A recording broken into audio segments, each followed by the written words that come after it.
बिस्मिल्लाहिर्रहमानिर्रहीम। फतावा ऑनलाइन इस्लामी तालीमात का प्रोग्राम मरकज़ुल हरमैन इस्लामी फैसलाबाद पाकिस्तान से गैलेक्सी केबल नेटवर्क के तावन से आपकी खिदमत में पेश किया जाता है। इस प्रोग्राम में आपकी तरफ से आने वाली फ़ोन कॉल्स और बराह रास्त पूछे गए सवालात के जवाबात मारूफ मजहबी स्कॉलर मुमताज़ आलिम दीन मुफ्ती मौलाना मोहम्मद इसाक मद्दजिल्लुहुल आली मरहमत फरमाते हैं। घर बैठे दीनी रहनुमाई का ये प्रोग्राम हर इतवार असर ता मगरिब गैलेक्सी केबल नेटवर्क के तावन से बराह रास्त आपकी खिदमत में पेश किया जाता है। कॉल करने के लिए हमारा टोल फ्री नंबर नोट कर लीजिए 0800 11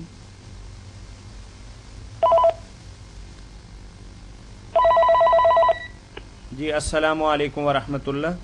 जी वालेकुम अस्सलाम। जी भाई। जी भाई एक सवाल पूछना था। जी पूछिए जी। जी अगर कोई मर्द अपनी बीवी से कहे भाई अब तुम्हारा और मेरा कोई ताल्लुक नहीं है तो क्या ऐसे तलाक हो जाती है?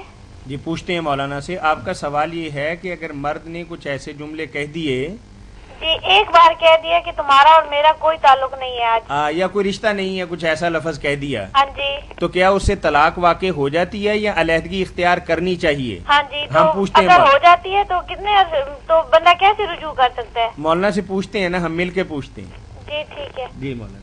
बात तो बच्ची रुजू की है। अगर वो रुजू करना चाहता और आप भी जो उसके साथ निभाह करना चाहती तो कुछ नहीं बिगड़ा है। ये कलमे फजूल है, कोई तलाक नहीं हुई, ना कोई आपका नुकसान हुआ। आप दोनों खामद बीवी हैं, आप अपने घर में आराम से रहें, कुछ करने की जरूरत नहीं। अच्छा खैर से आप खामद बीवी हैं। जी बहुत शुक्रिया मौलाना। तलाक जो है ये लफ्ज इस्तेमाल करना चाहिए, बाकी सारे कलमे लाया नहीं। अगर कोई छोड़ना चाहता साफ कहे कि मैंने तलाक दी, अच्छा इसके अलावा कलमे कुछ नहीं। जी बहुत शुक्रिया। खैर से रखे अल्लाह पाक। जी जी वालेकुम अस्सलाम।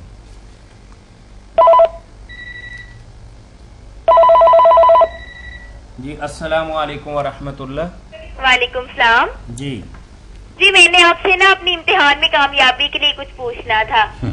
वो तो आप दुआ के लिए हमें कहें तो ज्यादा बेहतर बात है। चलिए फिर आप मेरे लिए दुआ भी कर दीजिएगा, कुछ बता भी दीजिए। कुछ बता देते हैं, मगर बच्ची आप लोग हमारा वक्त बहुत हर्ज कर रहे हैं। पहले ही वक्त थोड़ा होता है। जुमेरात का दिन सारा दिन मैं मस्जिद में रहता हूँ, आप वहाँ फोन करके जो जी चाहे जिक्र अज़कार ये पूछा करें पढ़ाई के लिए वगैरह। चलो आज आपने पूछा तो बता दें, वरना वहाँ पूछना चाहिए। सारा दिन होता नंबर वहाँ का भी जी दे देते दे दें, सारे लोग वहाँ पूछा।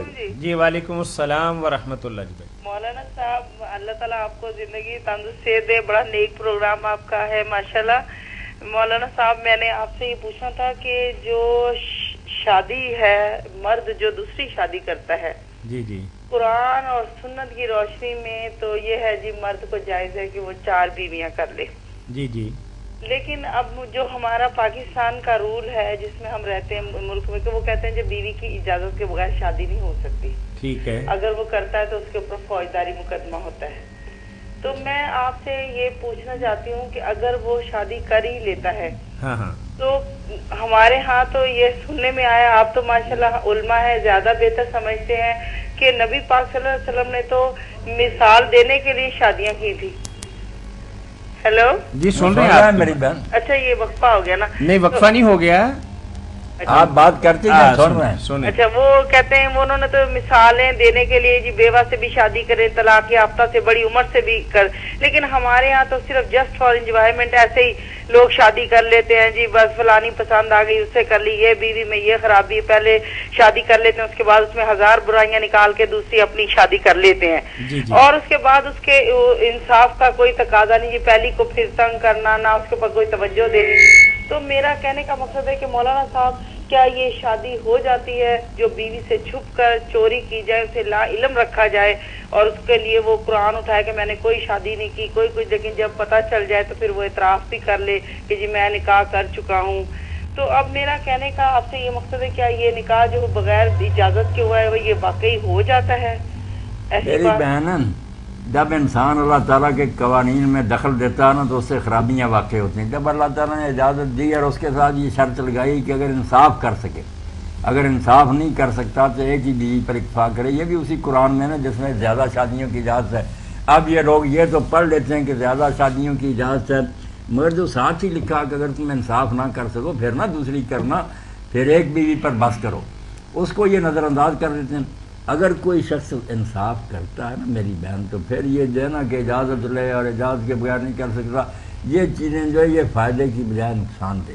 اگر یہ اجازت نہ دے بیوی یا عدالت نہ مانے، وہ اس طرح چوری کر لے جیسے وہ قرآن جھوٹے اٹھاتا، یا اس عورت سے جان چھڑانے کے لیے اس کو زہر ہی دے دے، کئی مرتبہ اخبارات میں آیا، تو کوئی فائدہ نہیں، اس یا طلاق دے، اس کا گھر اجڑ جائے، ایسی باتیں نہیں ہونی چاہیے۔ اس کو چاہیے کہ نکاح بے شک کرے، علانیہ کرے، مگر عدل کرے، ساری بیویوں کے ساتھ پورا انصاف کرے، پہلی بیوی کے ساتھ بہت اچھا برتاؤ کرے تاکہ اس کو یہ زخم جو لگا ہے یہ منتقل ہو جائے، اس کو یہ برا نہ لگے۔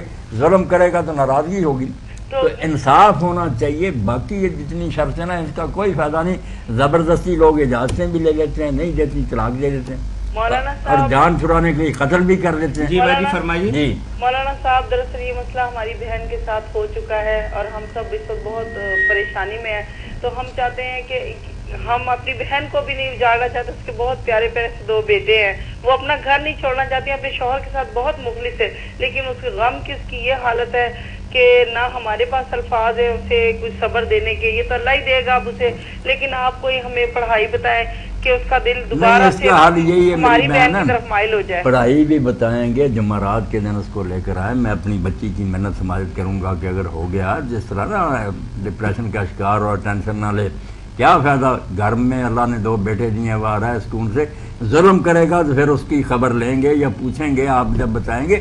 ویسے کیا ہو گیا اگر اس نے نکاح کر لیا، اچھا بلا، جب آپ کہتے ہیں یہ بھی اس سے مخلص ہے، وہ بھی پیار کرتا تھا، بچے دیے، تو یہ گھر کو آباد رکھنے کی بہن کوشش کرے، نہ ایسا کام کرے، سمجھائیں گے بھی اور ساتھ بتائیں گے بھی پڑھنے کے لیے۔ جمعرات کے دن نہ مسجد میں کسی کو بھیجیں یا آپ آئیں، وہاں ہوتا سارا دن یہ ذکر اذکار کا دن وہ ہے، انشاءاللہ بتائیں گے، سیٹ ہو جائے گا معاملہ۔ اچھا جی مولانا صاحب بڑی مہربانی، خیر سے رکھے اللہ پاک۔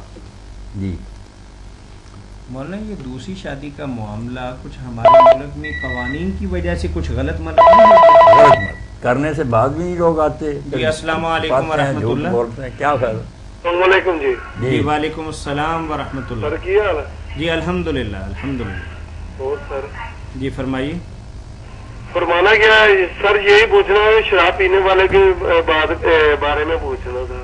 کیا پوچھنا ہے؟ شراب تو آپ جانتے ہیں مسلمان ہے کہ حرام ہے، بہت پلید ہے۔ اللہ کے رسول نے 10 آدمیوں پر شراب کی وجہ سے لعنت کی ہے کہ جو نچوڑتا ہے، جو نچڑواتا ہے، جو پیتا ہے، جو پلاتا ہے، جو لاد کر لے جاتا ہے، بیچتا خرید، 10 بندے ملعون ہو جاتے ہیں اس کی وجہ سے۔ یہ تو پوچھ لیں یہ شراب بندہ کیوں پیتا ہے؟ پیتا ہے وہ حرام زادہ، اس کا میں کیا بتاؤں۔ لوگ جنا کہتے ہیں شراب پیتے ہیں، چوریاں کرتے ہیں، یہ میں کیوں بتاؤں بھائی لوگ کیوں کرتے ہیں؟